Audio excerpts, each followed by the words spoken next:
बिलाल कह दो कि लतज़ार तेरा महबूद है, सब कुछ ख़त्म हो जाएगा। उन्होंने मोहम्मद सल्लल्लाहु अलैहि वसल्लम के दीन को कबूल किया है, मारो इन्हें जब तक वो हमारे दीन पर वापस ना आ जाएं।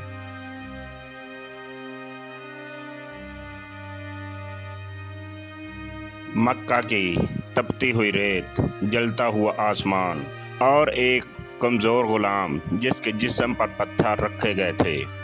और ये वो इस्लाम का इब्तदाई दौर था जब लोगों पर जुल्म किया जाता था।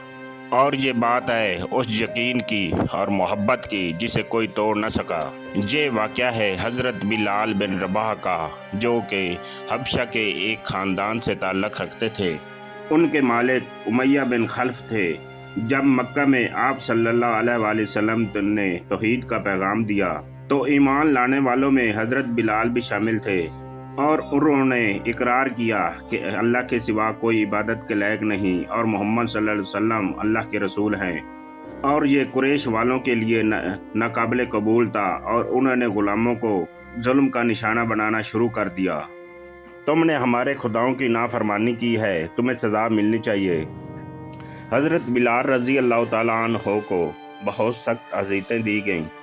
उन्हें मक्का की तपती रेत पर लिटाया जाता था और उनके ऊपर भारी पत्थर रख दिए जाते और उन्हें कहा जाता कि आप सल्लल्लाहु अलैहि वसल्लम का इनकार करें।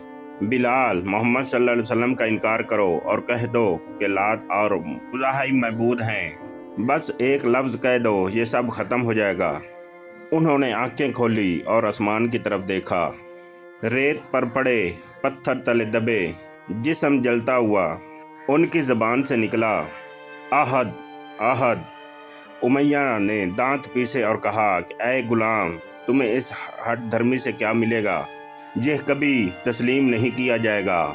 उन्होंने आप सल्लल्लाहु अलैहि वसल्लम के दीन को कबूल किया।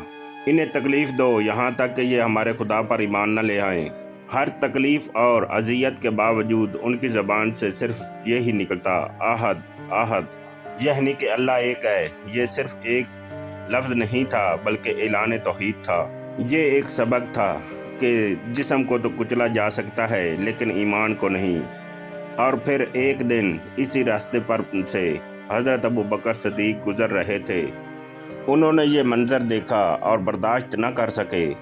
उनका दिल भारी हो गया और वो उमैया के पास गए और कहा, ये ग़ुलाम मुझे भेज दो। उमैया ने कहा कि ये मेरा ग़ुलाम किसी काम का नहीं रहा। हज़रत अबू बकर ने ये कीमत अदा की और हज़रत बिलाल आज़ाद हो गए। यूँ एक ग़ुलाम आज़ाद हुआ, लेकिन ये आज़ादी एक अज़मत की निशानी थी। हज़रत बिलाल की ज़िंदगी सिर्फ सब्र की दास्तान ही नहीं बल्कि इज़्ज़त की भी दास्तान है। जब मदीना में मस्जिद नबवी तामीर की जा रही थी और अज़ान का तरीका मुकर्रर हुआ तो आप सल्लल्लाहु अलैहि वसल्लम ने फरमाया कि बिलाल को बुलाओ और वही अज़ान देगा। वही बिलाल जिसकी ज़बान कभी रेत पर दबाने की कोशिश की गई थी। अब इस आवाज़ से फजर का आसमान रोशन होने लगा था। फ़तह मक्का का दिन आया और आप सल्लल्लाहु अलैहि वसल्लम मक्का में एक फ़ातिह की हैसियत से दाखिल हुए। आप सल्लल्लाहु अलैहि वसल्लम खाना काबा के पास पहुंचकर फरमाया कि ऐ बिलाल, खाना काबा के ऊपर चढ़कर अज़ान दो। बिलाल के कदम तेज़ी से बढ़े।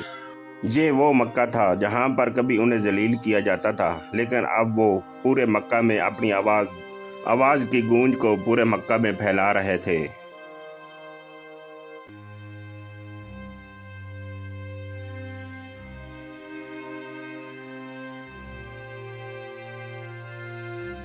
अल्लाह अकबर। ये बिलाल रज़ी अल्लाह ताला अन्हु वो हैं जिसे आप सल्लल्लाहु अलैहि वसल्लम ने मदीना में मस्जिद नबवी का पहले मुअज्जिन मुकर्रर फरमाया।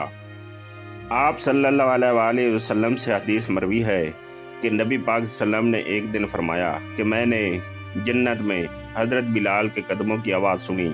सोचिए, जो शख्स मक्का की रेत पर घसीटा गया था, जिनकी आवाज़ जन्नत में सुनाई दी गई। हज़रत बिलाल ने जंगे उहद में भी शिरकत की ताकि वो अपने साबका जालिम लोगों के खिलाफ खड़े हों, और जो उन्हें अजियत देता था वो बदर के मकाम पर मारा गया।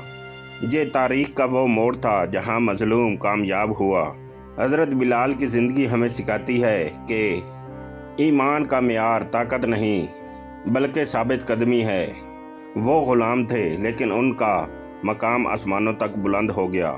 तो दोस्तों, ये थी आज की हमारी वीडियो। आपको अच्छी लगी हो तो वीडियो को लाइक करके चैनल को सब्सक्राइब ज़रूर कीजिए और बेल आइकन दबा दीजिए ताकि आपको मेरी हर आने वाली वीडियो बर वक्त मिलती रहे। और साथ ही दोस्तों के साथ शेयर ज़रूर कीजिए।